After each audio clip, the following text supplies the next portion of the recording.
So வந்த இடத்துல வந்து பிரச்சனை ஆகி போயிடுது.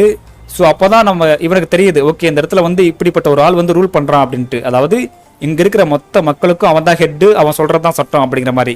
ஸோ அவங்ககிட்ட இருந்து ஒரு பேர் வந்து அவனை வந்து எதிர்த்து போராடுவாங்க. எப்படி சொல்கிறது, நீ தப்பானமே, ஸோ உன் வழியில் நான் ஃபாலோ பண்ண முடியாது, எனக்குன்னு நாங்கள் ஒரு வழியை கிரியேட் பண்ணி அதில் வந்து மக்கள் சந்தோஷமாக வாழ்வோம் அப்படின்ட்டு ஒரு கேங் உருவாயிருக்காங்க.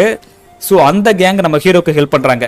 காரணம் என்னன்னு கேட்டிங்கன்னா, நம்ம ஹீரோ வந்து மோகனோட சன் அப்படின்னு தெரிஞ்சதுக்கப்புறம் ஹெல்ப் பண்ண வர்றாங்க. ஹீரோவும் அங்கிருந்து தப்பிச்சிடுறான்.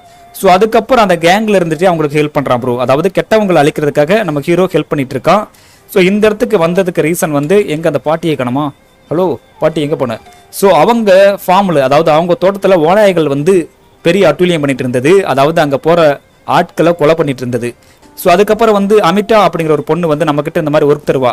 அந்த இடத்துல ஓநாய்கள் இருக்குது, அதை கொன்னுட்டு அதோட தோலை கொண்டு வாங்க, ஸோ நம்ம பெல்ட் செய்ய யூஸ் ஆகும் அப்படிங்கிற மாதிரி சொல்லுவாங்க. ஸோ அதுக்காக இங்கே வந்திருக்கோம் ப்ரோ. சொல்ல போனால் இதுதான் ஃபுல் ஸ்டோரி.